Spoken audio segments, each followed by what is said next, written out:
Hello friends, मेरा नाम रोहित गुप्ता है और आज हम वीडियो लेकर आए हैं घनमूल पर या क्यूब रूट पर। तो किसी भी परफेक्ट क्यूब नंबर का क्यूब रूट 3 से 5 सेकंड में कैसे निकालें, आज हम इसके लिए आपको शॉर्ट ट्रिक बताएंगे। तो चलिए स्टार्ट करते हैं। तो मान लीजिए जैसे मैंने आपसे कहा कि 3 का घन या क्यूब क्या होगा, तो आप कहोगे 3 का क्यूब होता है 27 या घन होता है 27। क्लियर है? 3 का क्यूब कितना होगा? 27। अब मेरा क्वेश्चन ये है कि बताइए 27 का घनमूल या इंग्लिश में बोलते हैं क्यूब रूट क्या होगा, तो आपका आंसर होगा 3। मतलब ये वाला क्वेश्चन मैंने आपसे पूछा 3 का घन क्या होगा, तो आपने 27 बताया। अब मैंने इसी क्वेश्चन को रिवर्स कर दिया, जस्ट रिवर्स कर दिया। अब मैंने आपसे पूछा कि 27 का घनमूल कितना होगा, तो आएगा 3। तो या मैं इसको ऐसे लिख सकता हूँ, इस लाइन को 27 का घनमूल को मैं ऐसे लिख सकता हूँ कि 27 का घनमूल बताना है, यहाँ पे लगा दूंगा 3। तो क्या होगा? 3 होगा। आगे अब मान लीजिए मैंने आपसे कहा कि 64 का क्यूब रूट क्या होगा, तो आपका आंसर आएगा 4। मतलब कहने का मतलब ये है कि जब भी हम 2 या 3 डिजिट का हम क्यूब रूट निकालेंगे तो हमें याद है, हम आसानी से बता सकते हैं। लेकिन प्रॉब्लम कहाँ आती है, जब हमें perfect cube number 4 digit 5 6 7 digit का दे दे तो उसका क्यूब रूट कैसे निकालें। तो उसके लिए आज हम ट्रिक बता रहे हैं। तो ट्रिक ये है, तो ट्रिक से पहले क्या करना है, ट्रिक से पहले कुछ बेसिक सी चीज़ें हैं वो आपको याद करनी है। जैसे मैं आपसे कहूँ कि जब मैं 1 का क्यूब करूँगा तो इकाई अंक क्या आएगा, तो आपका आंसर आएगा 1। मैंने आपसे कहा कि जब मैं 2 का क्यूब करूँगा तो इकाई अंक क्या आएगा, तो आप कहोगे 8। जब मैंने आपसे कहा कि 3 का क्यूब करोगे तो 3 का क्यूब होता है 27। अब इकाई अंक क्या आएगा, तो आप कहोगे 7। उसी प्रकार जब मैं 4 का पूछूंगा तो इकाई अंक क्या आएगा, तो 4 का क्यूब होता है 64, लेकिन इकाई अंक की बात की जाए तो आएगा 4। 5 का क्यूब होता है 125, लेकिन इकाई अंक की बात की जाए तो आएगा 5। उसी प्रकार अगर हम बात करें 6 के क्यूब में इकाई अंक क्या आएगा, तो आप कहोगे 6 के क्यूब का इकाई अंक होता है 6। 7 के क्यूब का इकाई अंक क्या होगा, तो आप कहोगे 7 का क्यूब जो होता है वो होता है 343, और इकाई अंक की बात की जाए तो आएगा 3। 8 का क्यूब क्या आएगा, तो 8 के क्यूब का जो लास्ट डिजिट आएगा वो आएगा 8 8 64 और 4 8 32, इकाई अंक आ जाएगा 2।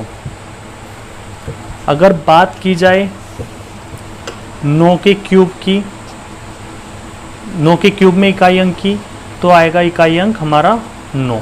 क्लियर है? तो हमने यहाँ पे देखा कि जब मैं 1 का क्यूब करने के बाद इकाई अंक पूछता हूँ तो सेम आता है, 1 का क्यूब का इकाई अंक 1 आया।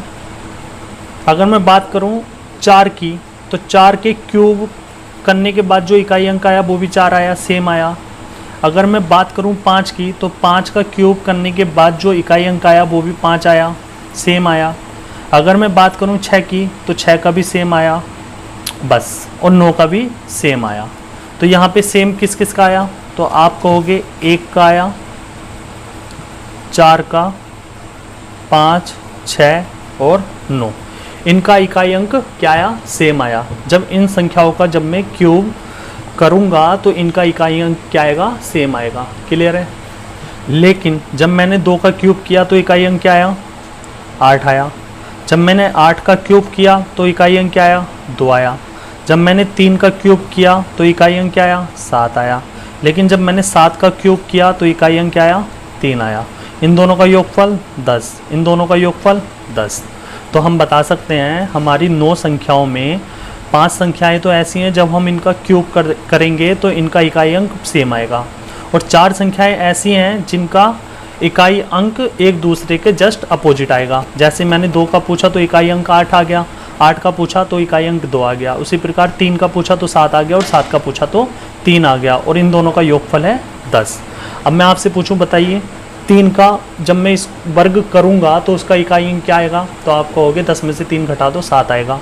7 का पूछूंगा तो 3 आएगा, 8 का पूछूंगा तो 2 आएगा, 2 का पूछूंगा तो 8 आएगा।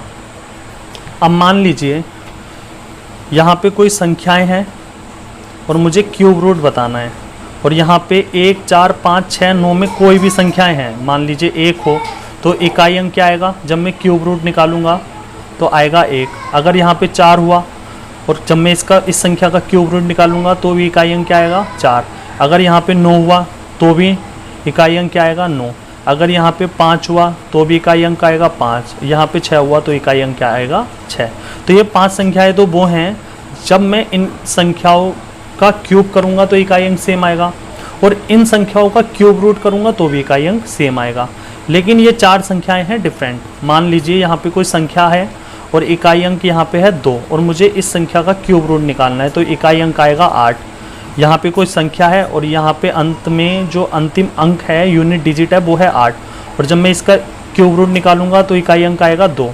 उसी प्रकार अगर कोई संख्या है और इकाई अंक है 7 और मुझे क्यूब रूट निकालना है तो इकाई अंक क्या आएगा? तो आप कहोगे इकाई अंक आएगा 3। उसी प्रकार अगर मान लीजिए किसी संख्या के अंत में है 3 और उसका मुझे क्यूब रूट निकालना है तो इकाई अंक क्या आएगा? 7। इतनी चीज़ें बस आपको याद रखनी है। तो चलिए आप आते हैं क्वेश्चन पे। तो मान लीजिए पहला क्वेश्चन है कि 1728 का घनमूल, या इंग्लिश में हम क्यूब रूट बोल सकते हैं। क्यूब रूट क्या होगा? तो 1728 का क्यूब रूट क्या होगा? तो मैंने आपको बताया, लास्ट वीडियो में मैंने बताया था, जब हम स्क्वायर रूट निकालते थे तो यहाँ पे आती थी 2, और ये वाला जो 2 है वो लास्ट 2 डिजिट को डिनोट करता था। उसी प्रकार यहाँ पे 3 है तो ये लास्ट की 3 डिजिट को डिनोट करेगा।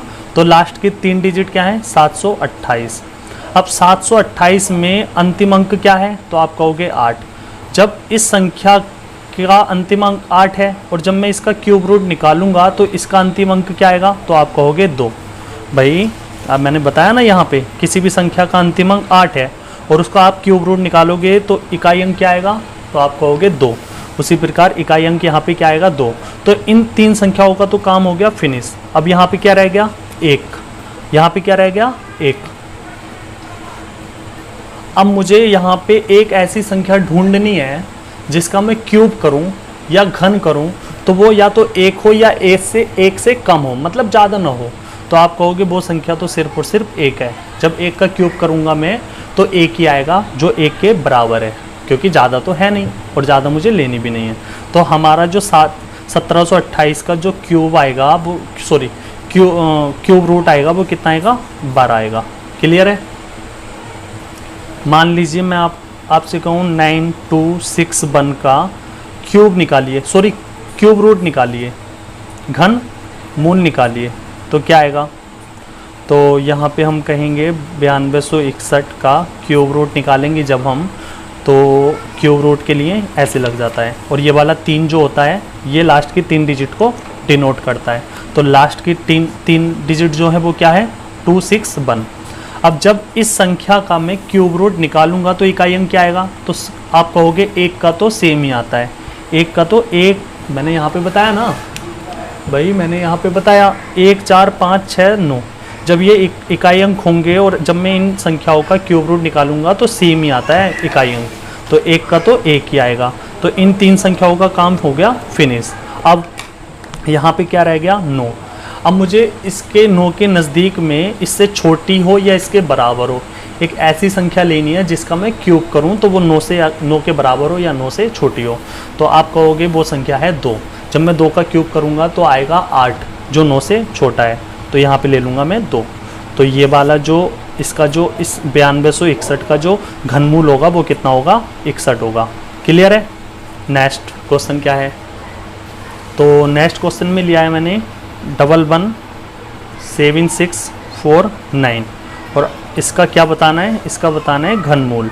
क्लियर है? तो घनमूल के लिए ये साइन लगता है। और लास्ट के 3 डिजिट क्या है? तो आप कहोगे 649। तो 649 में लास्ट डिजिट क्या है? 9। अब जब मैं इस संख्या का क्यूब रूट निकालूंगा तो इकाई अंक यहाँ पे 9 है, तो इकाई अंक क्या आएगा? तो आप कहोगे 9 का तो सेम ही रहता है। 9 का क्या रहता है? यहाँ पे सेम ही रहता है, तो 9 का तो 9 ही रहेगा। अब इन 3 संख्याओं का काम हो गया फिनिश। अब रह कौन सी गई? 3 संख्याएं रह गई। कौन कौन सी? 1 1 7 मतलब 117। अब 117 के नज़दीक में किस संख्या का क्यूब है या 117 के बराबर हो? तो आप कहोगे अगर मैं 4 का वर्ग क्यूब देखूंगा तो आएगा 64, लेकिन जब मैं 5 का क्यूब देखूंगा तो वो होता है 125, और 125 117 से होता है ज़्यादा, इसलिए मुझे यहाँ पे क्या लेना पड़ेगा? 4 का क्यूब। तो हमारा इस संख्या का जो घनमूल आएगा वो कितना आएगा? 49। क्लियर है? चलिए एक क्वेश्चन और ले लेते हैं लास्ट। मैंने आपसे कहा 6 5 8 5 0 3 का हमें क्या निकालना है? क्यूब रूट निकालना है भाई। तो करने का तरीका वही, लास्ट के 3 अंक क्या हैं? 503। अब लास्ट के 3 अंक है 503। अगर लास्ट में 3 है तो इसका जब हम क्यूब रूट निकालेंगे तो इसका इकाई अंक क्या आएगा? तो आप कहोगे 7। 3 और 7 10 होते हैं ना भाई। अगर यहाँ पे 3 है, मैंने आपको बताया था ना, अगर यहाँ पे 3 है तो इकाई अंक क्या आएगा? 7 आएगा। उसी प्रकार यहाँ पे अगर 3 है तो इकाई अंक क्या आएगा? 7 आएगा। क्लियर है? तो इन 3 डिजिट का काम तो हो गया हमारा फिनिश। अब रह कौन सी गई? 3 डिजिट रह गई, वो रह गई 658। तो अब मुझे किसी संख्या का क्यूब लेना है जो 658 से ज़्यादा ना हो, लेकिन 658 से के बराबर में हो और कम हो। तो मैं कह सकता हूँ यहाँ पे अगर मैं 8 का क्यूब देखूँ तो 8 का क्यूब कितना होता है? तो आप कहोगे 8 का क्यूब होता है 512। तो चलिए ये तो 658 से ज़्यादा है। लेकिन अगर मैं 9 का क्यूब देखूँ तो 9 का क्यूब होता है 729, और 729 जो है वो 658 से ज़्यादा है, इसलिए मुझे यहाँ पे क्या लेना पड़ेगा? 8। तो इस संख्या का जो क्यूब रूट होगा वो कितना होगा? 87 होगा। तो आई होप कि आपको चीज़ें बहुत अच्छे से समझ में आई होंगी। तो चलिए okay, thank you so much class, take care, bye.